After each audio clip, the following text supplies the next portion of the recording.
Yo, let me talk to you about my MCing journey, alright? The reason I took up hip hop for.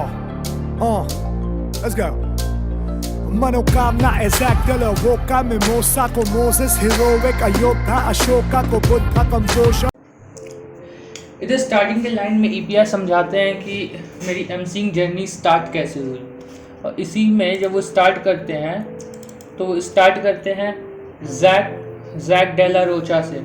Jack Della Rochak raising against machine करके western music group है, बहुत बड़ी group है, मतलब large scale पे जो भी western music को फॉलो करते हैं।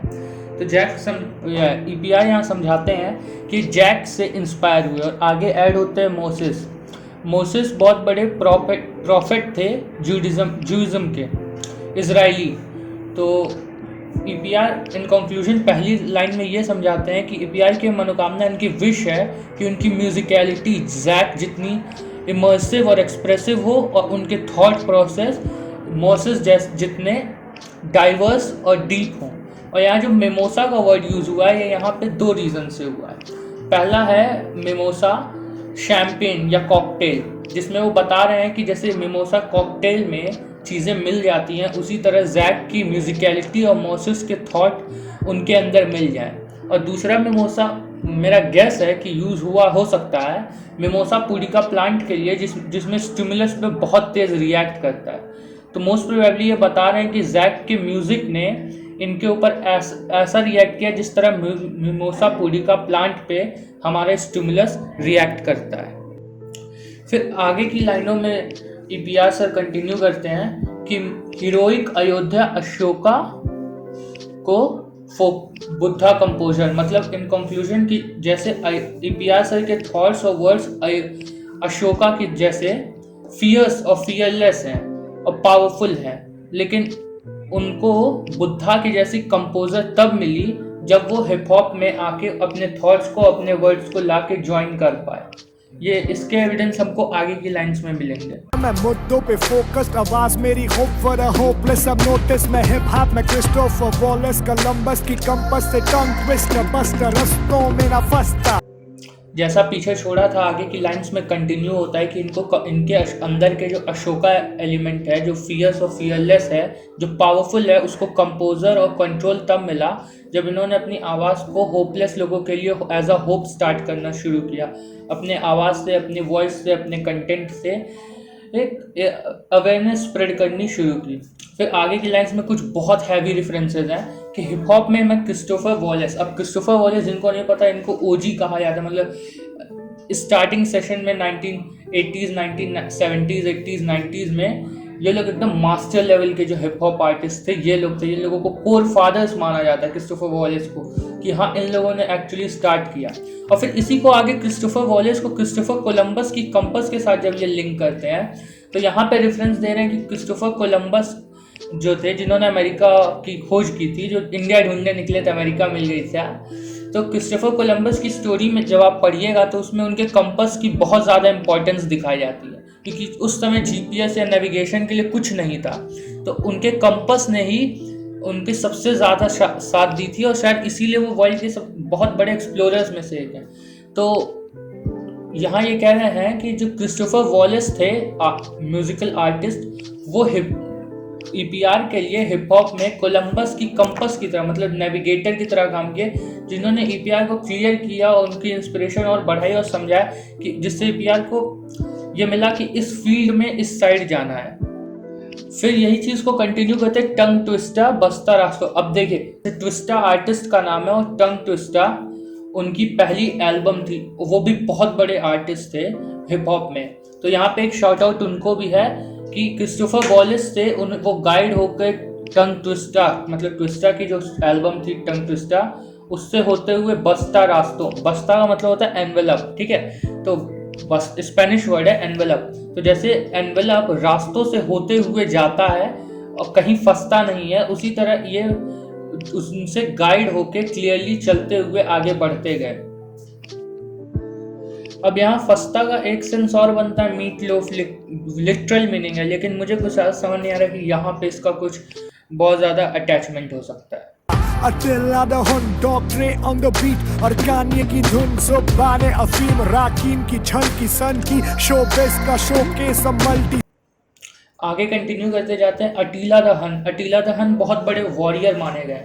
तो यहाँ कहते हैं अटीला द हन डॉक्टरे, जिसका मतलब यहाँ समझा रहे हैं कि अटीला द हन के जैसे वो ब्रेव हैं। डॉक्टरे बीट पे, डॉक्टर रे, डॉक्टरे का मतलब डॉक्टर रे जैसे बहुत बड़े ये म्यूजिक प्रोड्यूसर रह चुके हैं। और कई लोग कहते हैं कि एमिनेम जो आज के बहुत बड़े आर्टिस्ट हैं उनके करियर में बहुत इम्पोर्टेंट था डॉक्टर रे का। आप ऐसे समझ लीजिए कि जैसे रफ्तार सर के करियर में अगर देखा जाए तो मैंज म्यूजिक का जितना बड़ा हाथ है, ये जो इम्पोर्टेंस है वही डॉक्टर रे की। और डॉक्टर रे की हिप हॉप कम्युनिटी में भी बहुत ज़्यादा रिस्पेक्ट है। उनकी म्यूजिकलिटी तो मतलब सब कोई फ़ैन है। तो यहाँ ये समझाते हैं कि अटीला द हन की तरह ये ब्रेव है, डॉक्टर रे की म्यूजिकलिटी है। अब पहले सारे नेम ड्रॉप्स समझा दूँ। सबसे पहले है Attila the Hun, warrior, doctor Dre, master level musician, Kanye West, rapper और म्यूजिशियन, और Rakim one of the favourite MCs, मतलब मेरे पर्सनल लेवल पे बहुत अच्छा है। और हाँ, तो एट द एंड ये कंक्लूड ये कर रहा है कि मैं वॉरियर अटीला की जितना ब्रेव हूँ, जब मेरे पास डॉक्टर ड्रे वाली म्यूजिकलिटी रहती है, कैनिये वेस्ट वाला रिदम रहता है, तो मेरे वर्ड्स जो स्पिट होते हैं वो अफीम की तरह, अफीम और रकीम की झलकियाँ देते हैं। यहाँ अफीम मतलब ये इतने ज़्यादा एडिक्टेड होते हैं कि लोग इसको सुनते रहते हैं, और रकीम मतलब जो एक आइडल है उनके लेवल की, उस लेवल की रिफ्लेक्शन देते हैं। अच्छा, यहाँ रकीम नाम के एक बॉक्सर भी हैं, तो पॉसिबिलिटी है कि कह रहे हों कि प्लस मेरे अपोनेंट्स के लिए या मेरे हेटर्स के लिए वो पंचेस रकीम के पंचेस जितने हार्ड होते हैं। प्योर गैस है ये रकीम बॉक्सिंग वाला, लेकिन बाकी श्योर है। अब सन की शोबिज वाले रेफरेंस से यह समझिए कि शोबिज करके एक शो है, एक वेब सीरीज है, जिसकी स्टोरी कुछ ऐसी है कि वो फाइटर रहता है, लेकिन उसके साथ थोड़ी कंट्रोवर्सीज और कॉन्स्पिरेसीज हो जाती हैं, कई कंट्रोवर्शियल टॉपिक्स में फंस जाता है। लेकिन वो बहुत एक तरह से वो जिसको सन की कहते हैं, इवेंचुअली वो उस तरह के डिसीजंस लेता और ब्रेव दिखाता है। तो कह रहे हैं कि ये मौका मिलने पे सन की शोबिज के शोकेस भी दिखा सकते हैं अलग अलग तरीके से। और यहाँ एक मीनिंग और भी है कि शोबिज शोकेस एक एकेडमी शो भी है, इसमें अलग अलग टैलेंट्स आते हैं। तो यहाँ पे एक सेंस और दिखा रहे हैं कि मैं अपने कई सारे टैलेंट्स दिखा सकता हूँ। इस कल की अवतार से आने वाले कल का शकूर शहंशाह की मूवमेंट का पिक्चर। अब कल की अवतार वाले रेफरेंस से ये है कि जैसे हिंदू मैथोलॉजी में माना जाता है कि जो अभी कलयुग चल रहा है, इस कलयुग को ख़त्म करने के लिए जब यहाँ पे सिन यानी पाप का काउंटर बहुत ज़्यादा हो जाएगा, तो फिर इसको ख़त्म करने के लिए कल की अवतार लेके भगवान विष्णु आएंगे, कलयुग का अंत करेंगे। तो यहाँ ईपीआर कहते हैं कि वो अपने आर्ट से कल की अवतार से आने वाला जो कल है, मतलब जो सिन फ्री कल है, जहाँ पे पाप एकदम ख़त्म हो जाएगा, उस वाले कल को लाना चाहते हैं। और शकूरे शहनशाही मूवमेंट में शकूर टूपाक जो बहुत बड़े आर्टिस्ट हैं, टूपाक जिन मतलब इनका रेफरेंस आपको इंडियन हिप हॉप में और all over the world community में इनका रेफरेंस रेगुलर बेसिस पे मिलता रहता है कहीं ना कहीं हर आर्टिस्ट की तरफ से।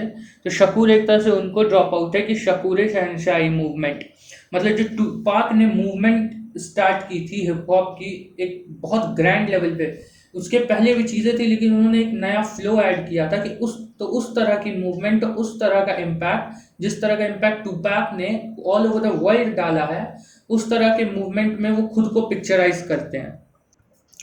आखिरकार आशीर्वाद KRS Marl JMJ Scotland Rock metaphors को अडॉप्ट मैं यू स्काईवॉकर। अच्छा, पहले वर्स के लास्ट में, अब जब पहला वर्स जो था इनके विजन के अबाउट था कि इन्होंने ऐसा ऐसा विजन ये देख रहे हैं, मैं ऐसा ऐसा करने की सोच रहा हूँ, और अगले वर्स में आएगा इन्होंने क्या क्या किया। तो जैसा सोच रहे हैं उसके साथ ये एंड करते हैं ब्लेसिंग्स मांगते हुए, जिसमें ब्लेसिंग्स वो मांग रहे हैं KRS से, मार्ले से, बॉब मार्ले बहुत बड़े आर्टिस्ट हैं, माँ हैं, JMJ से रैपर हैं ये काफ़ी बड़े, स्कॉटला म्यूजिशियन है। तो इस तरह मतलब जितने लेजेंड्स हैं गेम के, उन सब से ये ब्लेसिंग्स मांगते हैं कि आप सबकी ब्लेसिंग चाहिए, कि आप सबकी ब्लेसिंग से मेरा जो अब तक का विजन है मैं उसको आगे एग्जीक्यूट कर पाऊँ। पहली बार श्रीनी बनाई PR, पहली बार सब कुछ समझ में आया, जीने का मकसद खुद पे भरोसा पाया। That was the first time I fell in love with hip hop forever. Red Hot Chili Pepper, Chef Sanjeevani effort मेरा अंग एंग शंग रंग मंच पंखदार fly on my zephyr. अब कुछ बहुत हैवी मेटाफर्स हैं और कुछ बहुत हैवी रेफरेंसेस है। पहला है रेड हॉट चिली पेपर। अब रेड हॉट चिली पेपर करके एक बहुत बड़ा म्यूजिकल बैंड भी है वेस्टर्न म्यूजिक में, इनका भी बहुत ज़्यादा इन्फ्लुएंस है। फिर आगे शेफ संजीवनी एफर्ट। अब शेफ संजीव कपूर को एक शाउट आउट है, उनका रेफरेंस है, ये आगे क्लियर होगा। संजीवनी एफर्ट, संजीवनी बूटी वही जो हनुमान जी लाए थे, तो जैसे इस समय रामायण चल रहा है वो उसका रेफरेंस तो मालूम ही होगा। तो उसी तरह से जैसे उस संजीवनी बूटी ने लक्ष्मण में जान डाल दी थी, उसी तरह इनके एफर्ट्स जो रेड हॉट चिली पेपर, पहले तो इसका डबल मतलब आ रहा है। एक तो रेड हॉट चिली पेपर जो म्यूजिकल बैंड था उस लेवल की म्यूजिकलिटी और उनसे इंस्पायर्ड ये अपने आर्ट से वो इफेक्ट डालेंगे, और वो आर्ट से इफेक्ट डालेंगे तो एलिमेंट जो यूज करेंगे वो रेड हॉट चिली पेपर की म्यूजिकलिटी के एलिमेंट यूज करेंगे। एलिमेंट का एफर्ट जो होगा वो शेफ संजीव कपूर जिस तरह से अपने कुकिंग में जो एफर्ट लगाते हैं उसी लेवल का एफर्ट EPR अपने म्यूजिकलिटी में अपने आर्ट में लगाएंगे। ये तो हुआ लिटरल मीनिंग। अब अगर आप ध्यान से वर्ड्स को देखो तो इवेंचुअली चिली पेपर का यूज शेफ करते हैं अपने एफर्ट में लगाने के लिए, तो ये मतलब डबल मीनिंग है, बहुत अच्छा है। फिर आगे ये कंटिन्यू हुआ अंग एंगस यंग रैंच मतलब करके है, तो यहाँ पे एंग करके जो एंगस यंग का रेफरेंस आ रहा है, तो ये तो म्यूजिशियन है, गिटारिस्ट है, लेकिन उसके पहले जो 2 बार एंग यूज हुआ है वो एंगली करके एक डायरेक्टर है, और वो बहुत फेमस डायरेक्टर है, उन्होंने बहुत सारी फिल्म्स की, जैसे लाइफ ऑफ पाई उन्हीं की फिल्म है। तो उस तरह से समझा रहे हैं कि मेरा अंग मेरी बॉडी का हर अंग, पहला अंग, फिर दूसरा अंग एंगली की तरह, मतलब जितना बड़ा मास्टरपीस वो विजनरी आदमी है उसकी तरह मेरी बॉडी का हर पार्ट उस लेवल की थॉट प्रोसेस और उस लेवल की इमेजिनेशन रखेगा, और फिर एंगस यंग की तरह इस रंग मंच पर, मतलब इस लाइफ को ड्रामा थिएटर कहा गया, स्टेज कहा गया है, रंग मंच पर। अब समझिए, अब पूरी लाइन को अगर 1 लाइन में कंटिन्यू किया जाए तो मेरी बॉडी का हर पार्ट एंगली की विजन के साथ कोऑर्डिनेट करने के बाद एंगस यंग की म्यूजिकलिटी के थ्रू जो ये लाइफ है एक थिएटर उसमें रिप्रेजेंट करेगा, जिसमें पंखधर मतलब जिसके पास पंख हो, जिसके पास विंग्स हो, विंग्स यहाँ पे होप को भी सिंबलाइज कर रहा है। फ्लाई ओ माई करके एक म्यूजिकल ट्रैक भी है, बहुत इंस्पिरेशनल और बहुत मीठा ट्रैक है, फ्लाई ओ माई जेफर। अब यहाँ जेफर का मतलब होता है हल्की हवा, मतलब जो बहुत धीमी धीमी हवा चलती है जिसमें पंख उड़ते हैं, जिस हवा के पिच में आप देखते हो ना मूवीज में पिक्चराइज किया जाता है, फेदर्स को धीरे धीरे गिरते हैं, तो जो हवा की वो वहाँ पे वेलोसिटी और जो एयर फ्लो होता है उस उतने एकदम हल्के एयर फ्लो को जेफर कहते हैं। तो इनका कहना है कि जब ये पूरी तरह कोऑर्डिनेट करके अपने आर्ट को कई चीज़ों के साथ अपनी लाइफ में परोसेंगे तो उनकी विजन्स और उनकी ड्रीम्स भी पंख की तरह उड़ेंगी उनके होप उनके आर्ट की हल्की सी हवा में। ब्रिलियंट।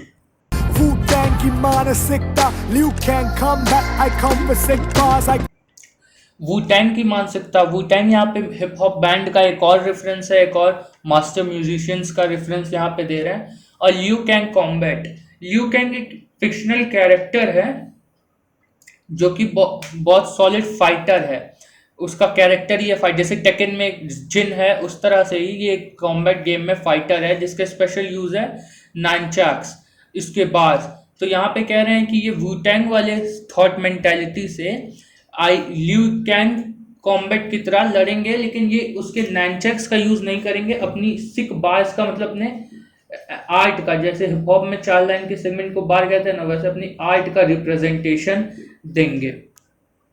कौन आई conquer, तुम मॉन मैं मॉन्स्टर, तू शॉन मैं गाटर, तुम नेट मैं वॉल्टर। अब दूसरे वर्स में जहाँ पे इस वाले सेगमेंट में बहुत ज़्यादा हैवी मेटाफर्स का यूज हुआ है। शुरुआत हुई है आइकॉन, आई कॉन्करर। यहाँ खुद से कहते हैं मैं कौन हूँ, मैं कॉन्करर हूँ, मैं विजेता हूँ। और फिर जब आप आइकॉन को ठीक से देखो तो आइकॉन की तरह, मतलब ICON की तरह लगता है, मतलब एक सिंबलाइज करते हैं कि मैं कौन हूँ, मैं एक आइकॉन हूँ, यूथ आइकॉन हूँ, मैं कॉन्करर हूँ। फिर खुद से कहते हैं अपने इनर सेल्फ से कि तू मॉन, मैं मॉन्स्टर।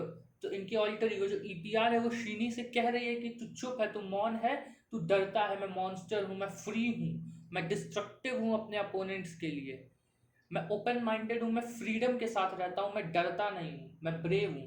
तू शीन, मैं कार्टर। शीन कार्टर यहाँ पे जेजी के लिए एक तो नेम ड्रॉप है, दूसरा शीन कार्टर एक बहुत क्यूरियस इंसिडेंट हुआ था। वो शीन कार्टर का 14-15 साल का लड़का था, उसका ड्रग्स के चक्कर में कार क्रैश हो गया था, बहुत हैवी कार क्रैश था, किसी को उम्मीद नहीं थी, लेकिन उसके बाद भी उसने बहुत ड्रामेटिक रिकवरी किया। तो खुद से कहते हैं कि भाई तू वो शीन है जिसने अब तक ड्रग्स लेके खुद को बर्बाद किया, मतलब नेगेटिविटी को कंज्यूम करके खुद को बर्बाद किया, लेकिन मैं वो कार्टर हूँ जो अपनी पॉजिटिविटी के साथ, अपने एक्शन के साथ खुद को ट्रांसफॉर्म करेगा। तू मैथ है, मैं वॉल्टर, मतलब यहाँ वॉल्टर वाइट ने मैथ ब्लू का इन्वेंशन किया था, तो कह रहे हैं कि मैं वॉल्टर वाइट हूँ और मैंने तुझे बनाया है। और फिर कहते हैं कि तू मैथ, अब यहाँ मैथ मिथ की तरह काफ़ी सिमिलर प्रोनाउंस करता है। यहाँ कह रहे हैं कि जो तू है, जो तू डरा हुआ, अब मेरे अंदर का पर्सन है, जो मेरे अंदर की डरी हुई पर्सनैलिटी है, वो कुछ नहीं है, वो एक मिथ है और मैंने ही बनाया और मैं ही हटा सकता हूँ।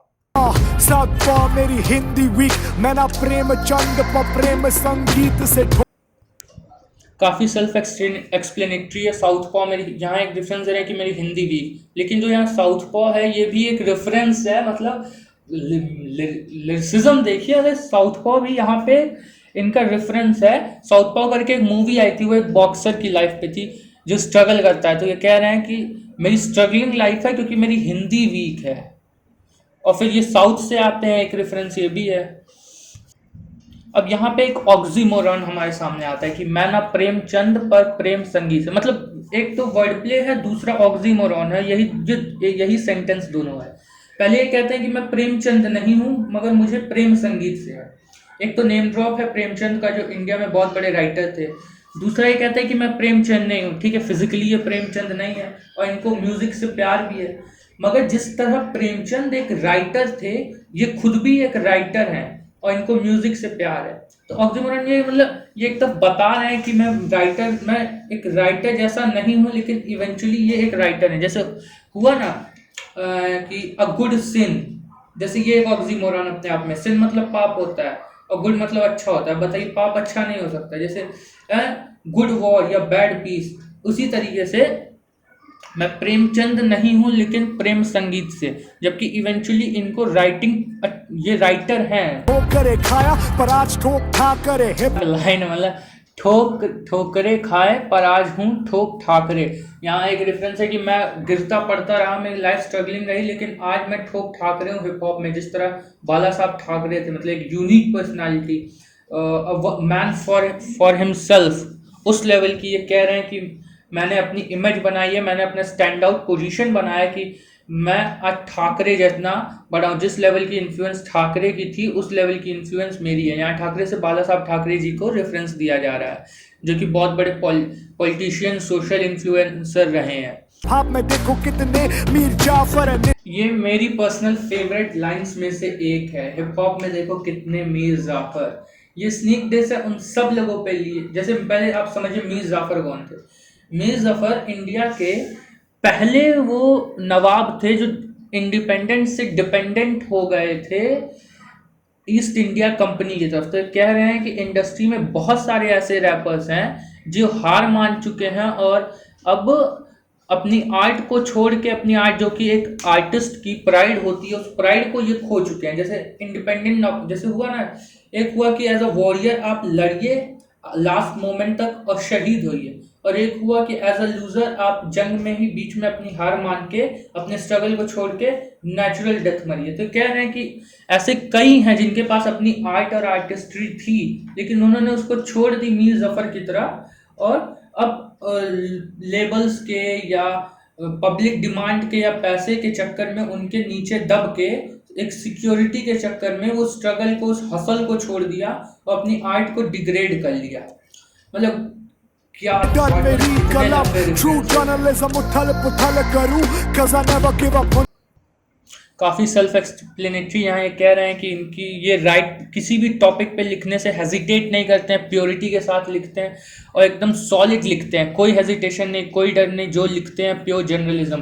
और ट्रू जर्नलिज्म इसलिए क्योंकि आजकल क्या जर्नलिस्ट हैं, क्या इनकी जर्नलिज्म है, सबको पता है। और माय डियर फ्रेंड ये तो है ही। कहते हैं कि उथल पुथल करूँ, उथल पुथल का मतलब कि सब कुछ हिला के रख देना और जो भी जैसा भी है, जो भी फेज है उसको ख़त्म कर देना। तो कह रहे हैं कि मैं उथल पुथल कर देता हूँ क्योंकि मैं नेवर गिव अप, मैं हार नहीं मानता, मैं गिरा हुआ हूँ या मैं सक्सेसिव ग्राफ है मेरा या डाउनग्रेड पे ग्राफ है, ऊपर बढ़ रहा है नीचे गिर रहा है, मुझे कोई मतलब नहीं, मैं बिल्कुल नहीं रुकता, मैं वर्क करता रहता हूँ।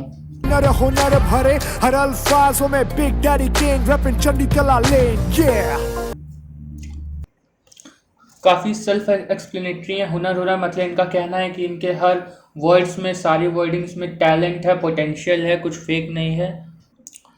और लास्ट लाइन में ये बिग डैडी केन को एक शॉर्ट आउट है कि ये भी एक इन्फ्लुएंसिंग आर्टिस्ट रहे हैं इनके लिए। और लास्ट में चंडी टला जो कि इनका गांव है उसको ये अनाउंस करते हैं और एक शॉर्ट आउट देते हैं।